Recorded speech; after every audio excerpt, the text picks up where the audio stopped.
We left off page 210. You have a Mishna Berura with English? We used to have. Okay, Howard. It's okay. Okay, we're holding page 210 Vov. Hoyochel basukkah. Person's eating in the sukkah. Yordug shomim, and it starts raining. So what is the halacha? It starts raining when you sukkah. You're obligated to leave the sukkah. You're not permitted to stay in the sukkah. V'holach lebeso poska akshomim. He went into his house. Page 210. And then the rain stops. So now he's in the middle of the meal in the house. Does he have to interrupt his meal and go back into the sukkah to continue the meal? So the Mechaber says, Shulchan Aruch says,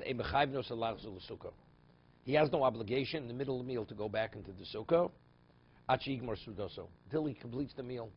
After he completes the meal, then he has to go back into the sukkah. But as long as he's still in the middle of the meal, he has no obligation to go back into the sukkah.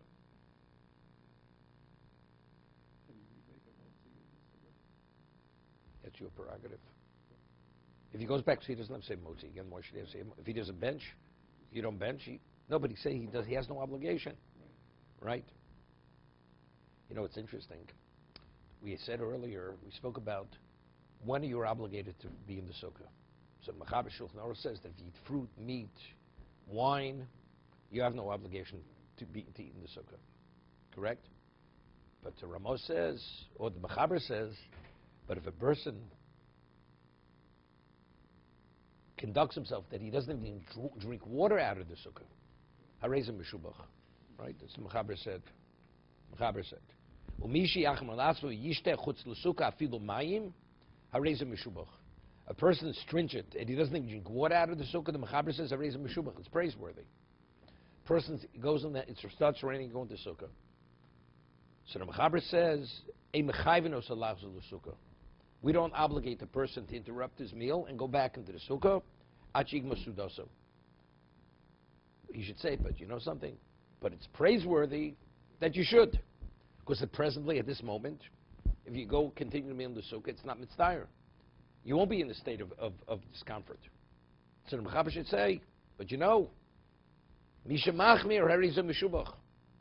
If for water you Meshubach, why aren't you Meshubach? It's praiseworthy. You have the question I'm asking? David, what do you say? First, the loshon that he says,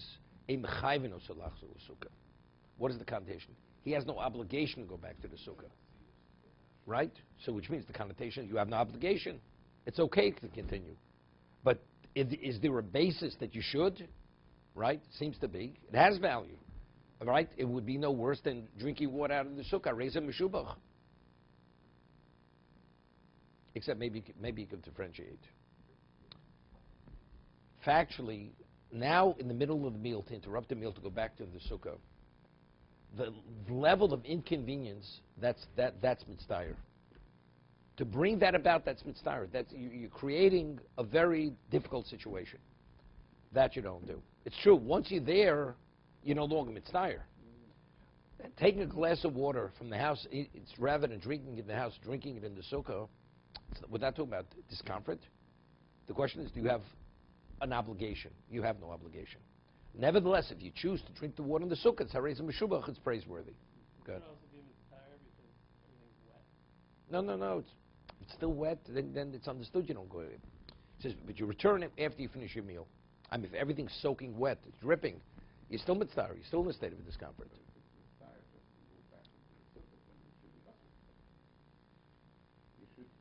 That's understood. But you're left because of that. You're left because of that. Right? It says you were eating the sukkah, Gushamim. It says you left. Now you're not, even though now it's no longer mitzvah in the sukkah, you're not obligated to interrupt your meal to continue. Because it's mitzvah to move back. The moving back is the mitzvah.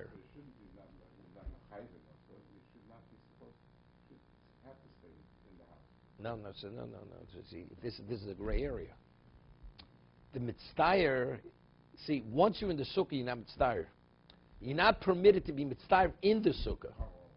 Right? The prohibition is to stay in the sukkah. If you're in the sukkah and you're in a state of discomfort, that's wrong. Here, where's the difficulty? In the house. The moving, once you're there, it's fine.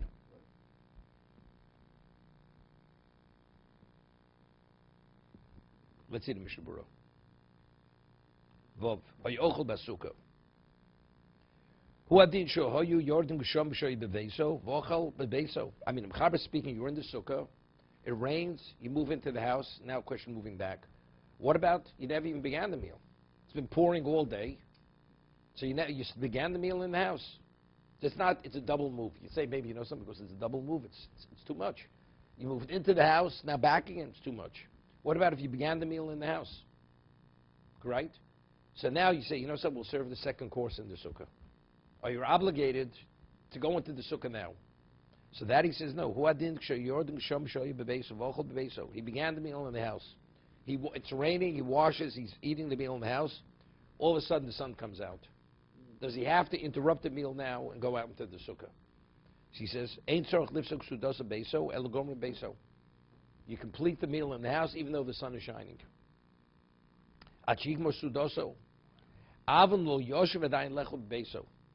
What about you have the table set in the house? You see something interesting here. He says you set the table and you're about to wash and you didn't wash yet. And all of a sudden the sun comes out. It stops raining. Do you have an obligation to go into the sukkah? He says you're obligated to go into the sukkah. It's only because you began the meal. He says, hear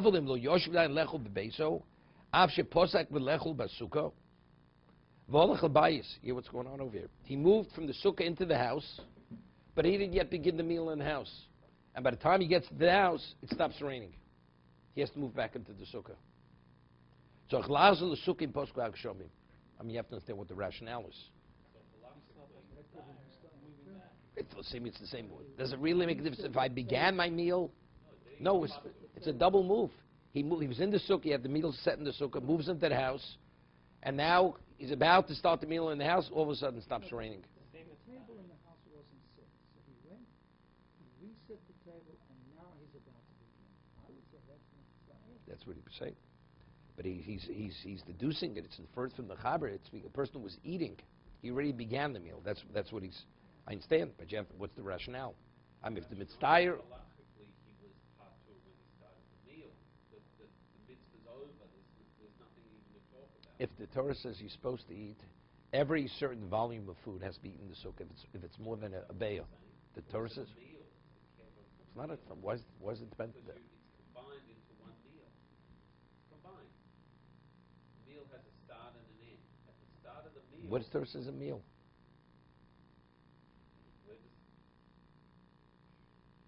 We had a situation last year, Frederick me at church.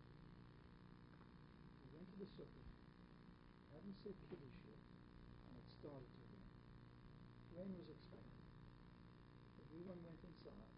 It took about a half an hour, 40 minutes, for them to set up an alternative place to eat. Then it stopped raining. We went down there, and someone said, it stopped raining, it's okay outside. So what happened? And the rabbi said, for us now to go and dry out the sukkah. Oh, I see. No. Up, So that's better. That's a better situation. No, that's a better situation. No, that's a better situation. Too much for the staff. No, that's even a better situation because there the sukkah was still wet. There the sukkah was not really fit to go into the sukkah. He was speaking, you can go back. You can go back without a problem. It's not because the sukkah is dripping wet. It's dripping wet, so it's mitzvah. And even after you do everything said and done, it's still not so simple. There is a certain degree of discomfort. But here he's speaking, no discomfort whatsoever. It rains, it stops raining. Whatever the scenario here is, you had to remove your dining setting from the sukkah when it starts. Correct. You're not leaving everything out. Right, correct. Now you've got to go and reset. Reset. If he says if you hadn't yet begun the meal in the house, You go and reset. you reset. Even though you expended. You know, if you, David's very expert in Siforno. We read in the Torah by the various travelings. It says sometimes they would travel for a year and then they would camp. They would camp for a year, they would travel. And some says Yom Yomayim, for a day or two. They would dismantle the Mishkan, travel. A day later, they camp. You know what it means to recamp, reset yourself? A day later, again, the cloud starts moving. So they have to dismantle everything. Again, they travel. Regardless of what the setting was, you know how, what kind of upheaval it is in your life? You stay 20 years in one location. Okay, it's a move for 20 years. But to make a move, which you normally make for 20 years, and you're there for one night stay, because everything is reconstructed. The Mishkan's reconstructed, everything's reconstructed. Next day, all of a sudden, and you have no idea what tomorrow is going to be, the cloud moves out. So what do you do when the cloud moves out? Everything is dismantled again. You're on the move again. It becomes a little, emotionally, it becomes a little destabilizing. Doesn't make a difference. You have to do it. Just saying, that's what it is. Same thing. But again, you have to understand the rationale. If you began the meal, you stay in the house. You didn't begin the meal, regardless of the difficulty and whatever it may be, you have to move back. No, that's what he points out. What the Torah is pointing out is to bring out the praiseworthiness of Klal Yisrael. That despite the emotional destabilization, moving, and all that, they didn't complain. They didn't complain about that. Good. That only applies after the meal starts, that element of mitzvah moving it? It can't be, it's more than just mitzvah. You see, it's more than mitzvah. It's more than mitzvah. You must go into some Kain Taduru. The way you would normally conduct yourself, okay, to be continued. It's unclear. Fine.